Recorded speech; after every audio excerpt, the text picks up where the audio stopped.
Hi, magandang araw sa inyo, bayan. Magandang araw sa kapatiran sa Iglesia ni Cristo, sa mga kamunting kaalaman, sa lahat na narating ng panood na ito, at sa mga taga-subaybay ko, no? Isang magandang pamapagpalang araw sa inyong lahat. Pag-uusapan natin muli ang pagkakaisa sa Iglesia ni Cristo, at ang rally na gagawin sa Iglesia ni Cristo, at ang iba't ibang mga katanungan na tungkol sa Iglesia ni Cristo, na paulit-ulit na tanong, at paulit-ulit na sagot, at kung minsan ang tanong iisa lang, pinanggalingan, iisa lang ang form, pinaganda lang ang tanong, inulit lang ang tanong, iniba ang tanong, pero iisa ang kasagutan. No, walang pinagkaiba sa 1 plus 1 equals 2, 1 plus 2 equals 3. Mga ganong katanungan na madali na ABC lang kumbaga ang sagot. Ngayon, example, yung mga katanungan na hindi na minsan, baganto, may tatanong, payag daw ba? May isa kasing kilalang dating nagaganito rin, na kung reliyoso ka, na gusto mo talaga makamit ang kaligtasan sa araw ng paghuhukom, sabi niya, payag ba daw ikaw? Tanong niya, parang ganda ng tanong, no? Payag ba daw nautusan ka ng leader mo na bumoto ng isang tao, gamitin ang iyong paniniwala? Yun ang mga katanungan minsan na talaga madalas na itatanong na, at sana magdaan maraming panahon na itanong na yan, at nasagot na rin yan, pero mas gaganda natin ang sagot para mas malinaw, no? Hindi lang theory, opinion natin, commentary, maging biblical sa sagot tayo, no? Ngayon, sa gagawing Iglesia ni Cristo nga, sabi ko, day 7. Excited na ang mga kapatiran sa Iglesia ni Cristo. Ginawang kaaliwan ang rallying kapayapaan na gagawin nila, no? Walang pangamba, walang problema. Pagkatapos ng rally, tuloy ang pagsamba ulit nila. May mangyayari may magaganap sa January 13, pero hindi pa natin maipipredict kung ano yun. No? Pero tsak, magkakaroon ng isang kapayapaan, may isang pagpasya, no? Ngayon, ganito mangyayari nito. Marami kasi nagtatanong na ito, may isang madalas na narinig nyo na rin to, no? Madalas na marinig nyo na rin to, itong tanong na to. Sabi, hindi porket, sa isang politiko kasi na dinadala ng INC, hindi porket na gusto mo yung kandidato na hindi dinala ng INC, magagalit ka na sa Iglesia ni Cristo. Nagets nyo? Halimbawa, yung kandidato na gustong-gusto mo, hindi dinala ng Iglesia ni Cristo, magagalit ka na. Huwag kang magagalit. alam mo bakit? Kasi yung tao na minsan dinala ng Iglesia ni Cristo, minsan kasapi din doon. Kasapi ka rin doon. Kaano mo yung tao na yun, kumbaga ka-organisasyon mo. Kami, Iglesia ni Cristo, bumuboto, sumusunod sa Biblia. Naintindihan nyo? Hindi namin alam kung yan ba ay... Kasi minsan dalawa Dalawa pagpipilian. Pag binoto mo si Juan, may magagalit sa'yo yung may mga ayaw sa kanya. Kay Juan. Pag binoto mo naman si Pedro, may mga galit naman sa'yo, yung may mga ayaw naman kay Pedro. So kahit anong iboto mo dyan, may aalma. Gets nyo? So anong gagawin ng Iglesia ni Cristo pag hindi naman bumoto? Batas din sa Pilipinas na obligasyon, gusto talaga ang tao dapat bumoto, makapili, no? At sabi pa nga, maraming sasabi na kung may kalayaan ka sa Iglesia ni Cristo at religion yan, bakit hindi kayo makapili ng bumoto, gusto nyo sariling pasya, dinidiktahan nyo sarili nyo? Alam nyo bakit hindi pandidikta ginagawa dyan? Bigyan ko kayo sample lang. Di ba minsan may core leader? Pag may eleksyon na, alam nyo na mga core leader yan. Sa isang barangay, sa isang purok, may leader na humahawak ng ng botohan. Sa leader na yon, may mga hawak na tao din na maliliit. No? Bakit ka sumusunod sa kanya? Pag sinabi ng partido ni Juan, sino leader nito? Ang dami may hawak nun, buboto lahat kay Juan yun. Bakit sumusunod kayo sa leader na yon? Sa core leader o kaya sa tinalaga ng politiko? Di ba pandidikta rin yun? Alam nga naman, bakit? Kasi may bayad. Di ba? Pwede sabihin mo, babayaran ako kasi, 1,000 kayong leader, ikaw ang leader, 1,000 pinamumunuan mo. Lahat yung tagi 1,000, may tagi 1 purok sa barangay. Pabobotohin sa gustong kandidato. Tama? Pero may sweldo yun. Alam ko may sahod yung allowance. Linggo-linggo yata, araw-araw, 500. Ganyan Alam niyo naman yung pagbotohan, di ba may allowance? Hindi ganun din yun. May involved pa na pera. Itong INC, walang involved na pera. Ganun din yun, ginagawa. Nagkakaisa sila para magboto. May mga partido sila. Dito kayo, sama kayo, ganun kayo. Yun. Sa Iglesia ni Cristo, doktrina nila. No? Kaya, hindi natin pwede sabihin na magalit tayo sa sinuporta ng INC dahil kahit sa ka pumunta dyan, may magagalit sa'yo. Hindi. Isa lang ibig sabihin nun na walang perpekto, lahat bumoto tayong ganon at obligasyon bumoto. Sila solid bumoto. Halimbawa kung ikaw bumoto ka, paano kung sisihin kita? Ba't mo binoto yun? Yun ang gusto ko kandidato sa susunod na taon binoto mo si Pedro, sinisi kita.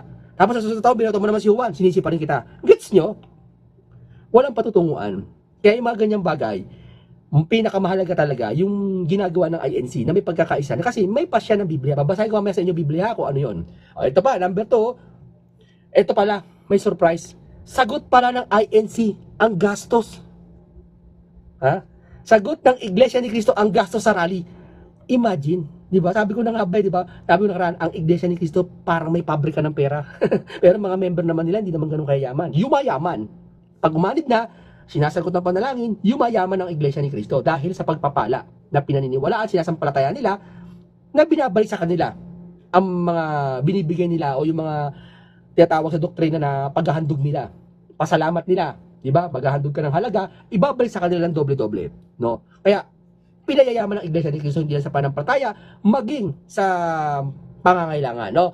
Yun nga, sagot ng INC ang mga gastos sa rally, no? Kung napanood nyo yung 2015 nag-rally sa dahil kay De Lima, maraming burger doon na unlimited halos pinamimigay.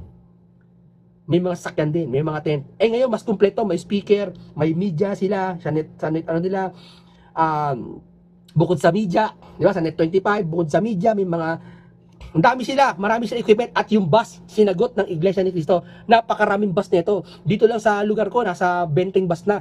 Ang daming lokal, libo-libong lokal. Sinagot ng Iglesia ni Cristo, ganong karami ang pera ng Iglesia ni Cristo. Bakit ko sinasabi to?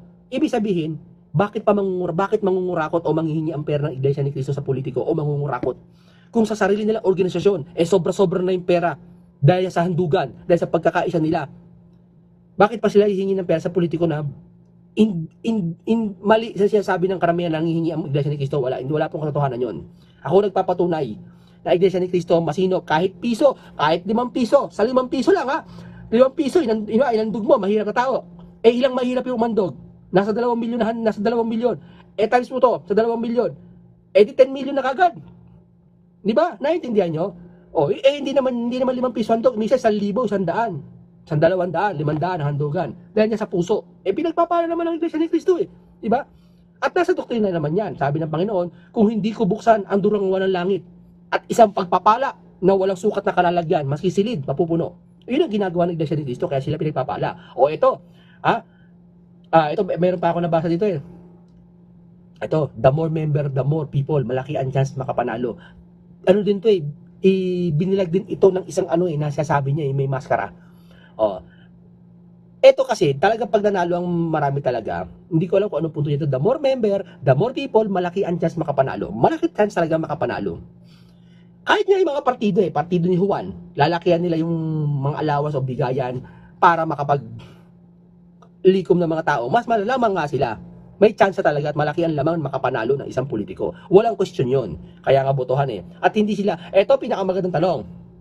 Sabi, may tanong kung talagang religyoso ang tao. Ito payag ka ba daw na utusan ka ng leader mo na bumoto ng isang tao gamitin ang iyong paniniwala politika? Ito ganito lang yan Kaya ka nga bumoto, mapa-religion ka o anumang organisasyon mo, hindi religion o anuman, samahan mo, boboto ka sa Pilipinas. So ibig sabihin ba teacher ako, samahan ng teacher.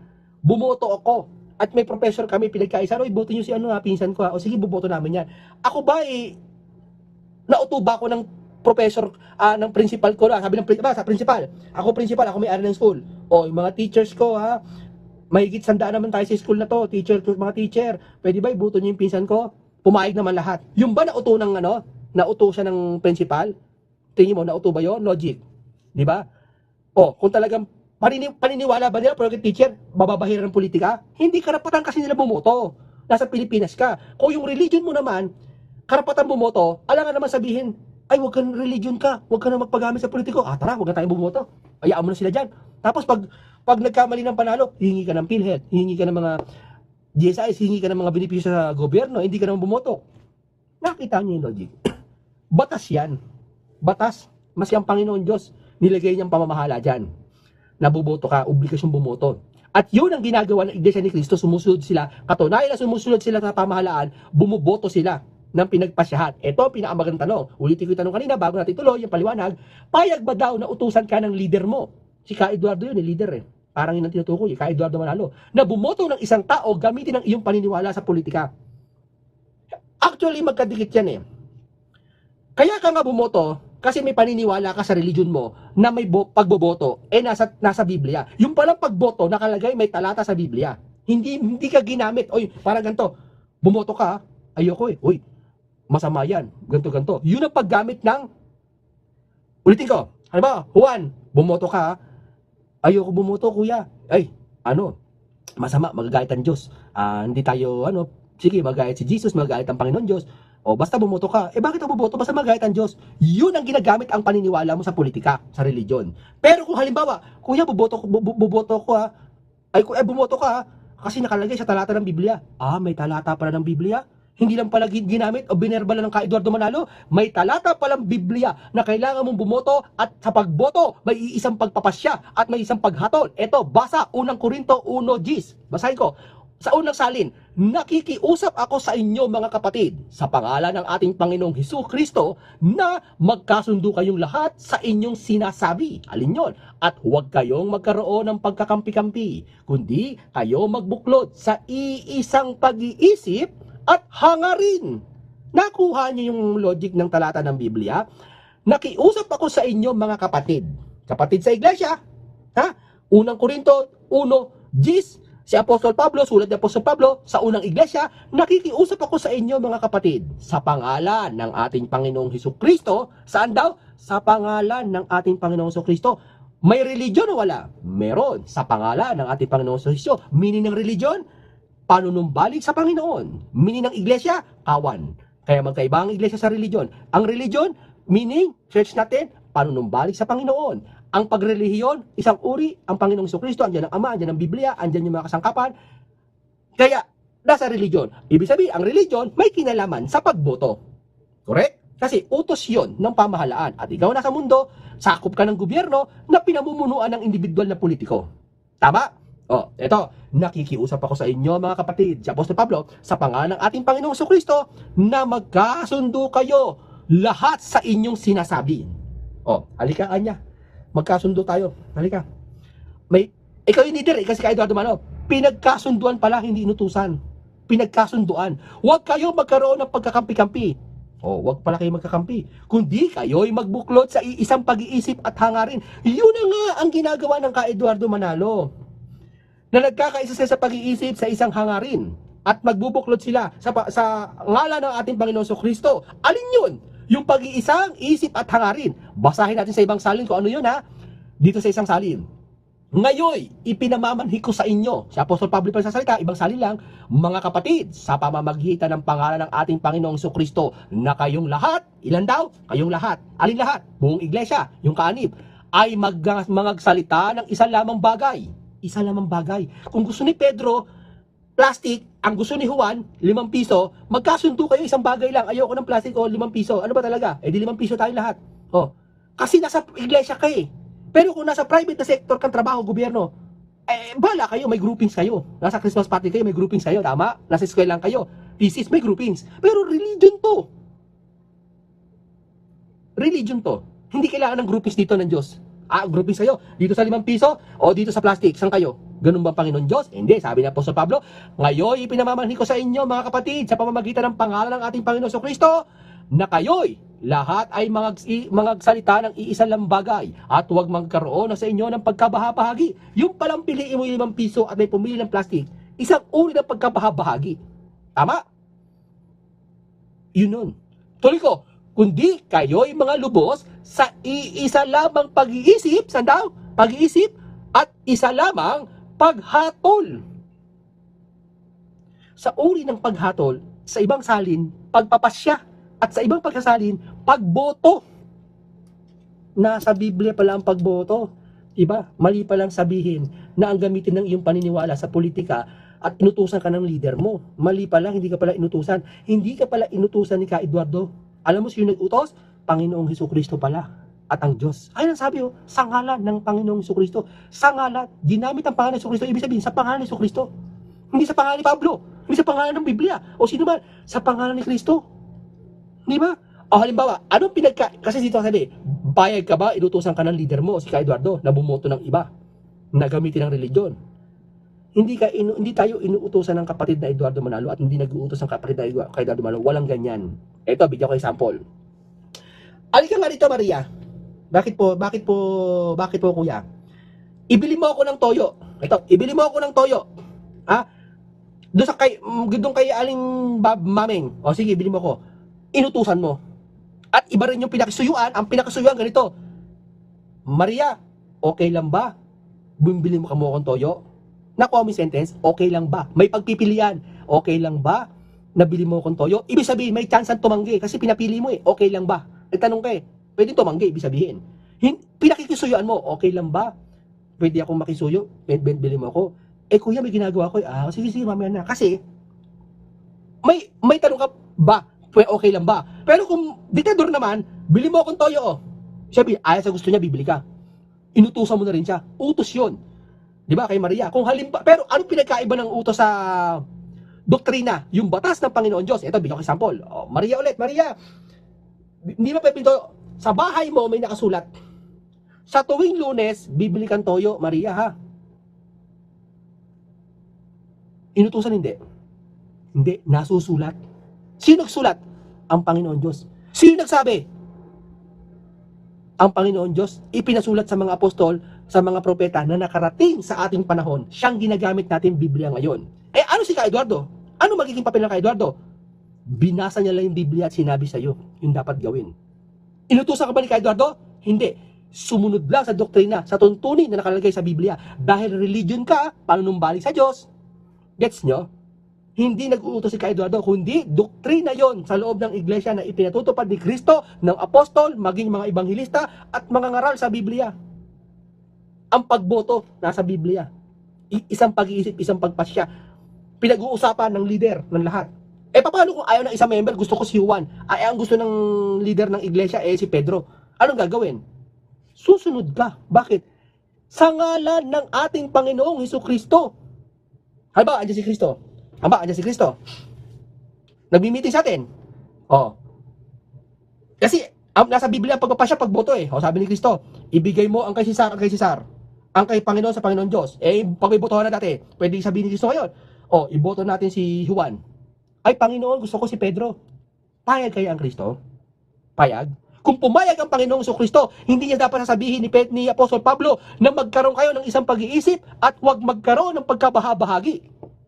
Lumalabas, sinungaling ang Panginoong Kristo. Pag pumayag ang Panginoong Kristo na ang iboboto mo, si Pedro, payag siya na ikaw si Juan iboto mo. Sinabi na nga ng Panginoong Kristo, iboto mo si Juan, ha? Lahat kayo dapat Juan. Kahit gusto niyo si Pedro, pag sinabi ng leader ng Panginoong Kristo na si Juan iboto niyo si Juan. Parang di naman tama yun, gusto ko si Pedro. Ganun niya may isang pag-iisip religion Sumusunod ka sa isang pasya na galing sa Biblia. Nagigets nyo? Hindi ako galit style ko lang to sa pagpapaliwanag. Komentary, theory, opinion, at mga galing sa Biblia ang aking paliwanag. Naintindihan yung punto ko? Yun ang iisang pagboto ng Iglesia ni Kristo.